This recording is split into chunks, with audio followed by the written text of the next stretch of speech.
Welcome to Jacks kitchen. மேலே கிறிஸ்பியாக உள்ள நல்லா சாஃப்டான அதிரசத்தை எப்படி செய்யுதுன்னு பார்ப்போம்.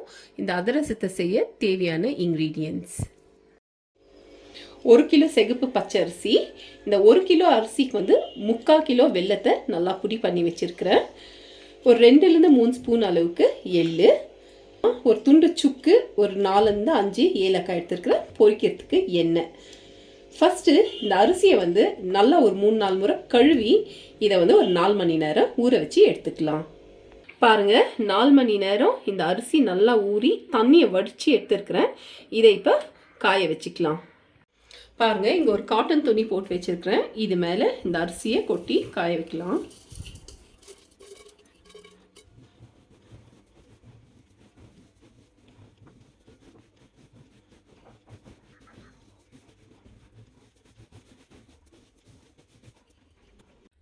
நடுவில் அரிசியை இந்த மாதிரி கொஞ்சம் திருப்பி விட்டுக்கோங்க. பாருங்கள், இந்த அரிசி நல்லா ஆறிட்டு இருக்குது. அதாவது இப்படி எட்டு போட்டால் நல்லா பொலன்னு கொட்டுது. ஆனால் இப்படி தொட்டு பார்த்தாக்கா அங்கங்கே இப்படி கையில் ஒட்டணும். இதுதான் கரெக்டான பதம். இப்போ இதை நம்ம எடுத்துடலாம்.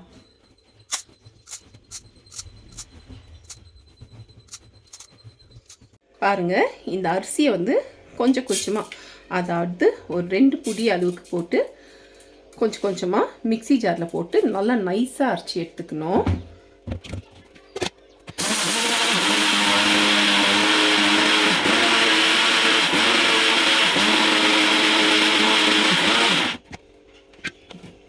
பாருங்கள், எவ்வளோ சாஃப்டாக வந்திருக்குது பாருங்கள். இந்த மாதிரி எல்லா அரிசியும் அரைச்சி ஒரு பாத்திரத்தில் போட்டுக்கலாம். இந்த பாத்திரத்தில் போட்டுட்டு அப்படியே மூடி வைக்கணும். ஏன்னா இந்த ஈரப்பதம் அப்படியே இருக்கணும். அதனால ஒரு மூடி போட்டு மூடி வச்சிடலாம்.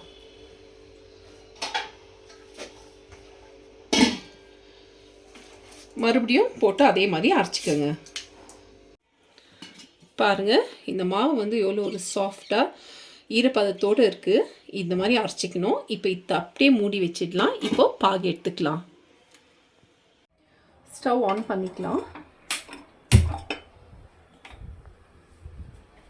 ஆன் பண்ணிவிட்டு இந்த 3/4 கிலோ வெல்லத்தை இதில் போட்டுடலாம்.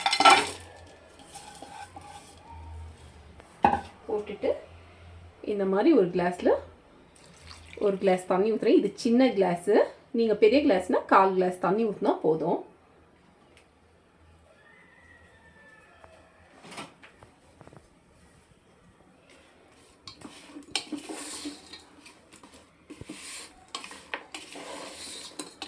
ஃபஸ்ட்டு இந்த வெல்லம் நல்லா கரையணும்.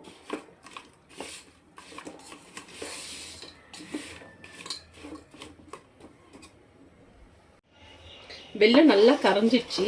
இப்போ இதை வடிகட்டி எடுத்துடலாம்.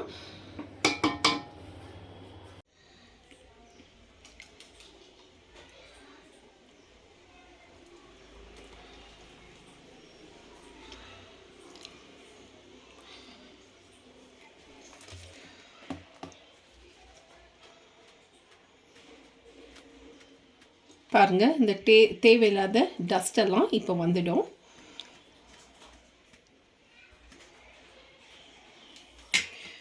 இப்போது இந்த பாத்திரத்திலே ஊற்றிடலாம்.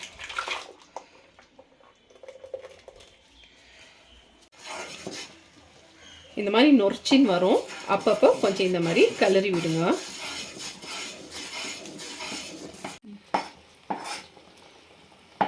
இப்போது சரியான பாகு வந்திருக்குதான்னு பார்க்கறதுக்கு இந்த மாதிரி கொஞ்சம் தண்ணி எடுத்துக்கோங்க. எடுத்து இப்படி பாருங்கள், கொஞ்சமாக ஊற்றி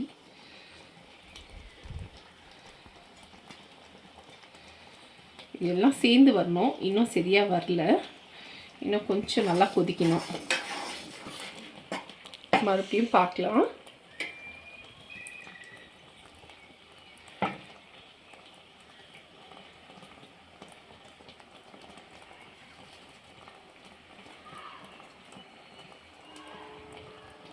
பாருங்கள், இந்த மாதிரி சேர்ந்து வருது. இப்போ இது கரெக்டான பாவு. ஸ்டவ் ஆஃப் பண்ணிவிட்டு மாவு போட்டு கிளறலாம்.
இப்போது இந்த எள்ளை இதில் சேர்த்துடுங்க.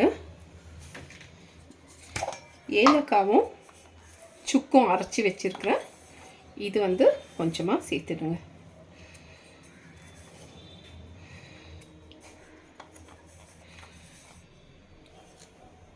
சேர்த்து மறுபடியும் நல்லா மிக்ஸ் பண்ணி விட்டுருங்க.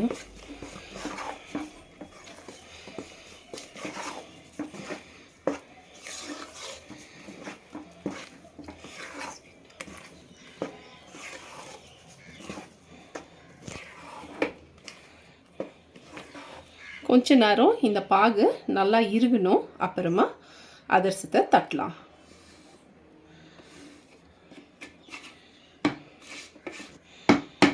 பாகு வந்து நல்லா இறுகணும். பாருங்கள், இந்த பாகு நல்லா இறுகிடுச்சு, லைட்டாக சூடாக இருக்குது. ஆனால் இப்படி உருண்டை பிடிச்சி தட்டுற அளவுக்கு வருது. இப்போது அதிரசத்தை தட்டி போட்டுடலாம். நல்லா சூடாயிடுச்சு. இப்போது மீடியம் ஃப்ளேம்லேயே வச்சுக்கோங்க. இப்போது இந்த தட்டி வச்சுருக்கிற அதிரசத்தை இதில் எடுத்து போடலாம்.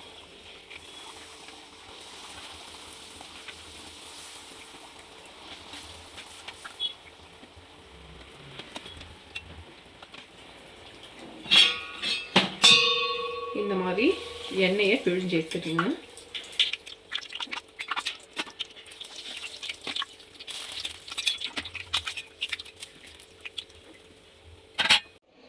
பாருங்கள், நான் சொன்ன மாதிரி மேலே நல்லா கிறிஸ்பியாகவும் உள்ளே நல்லா சாஃப்டான அதிரசம் ரெடி ஆயிடுச்சு.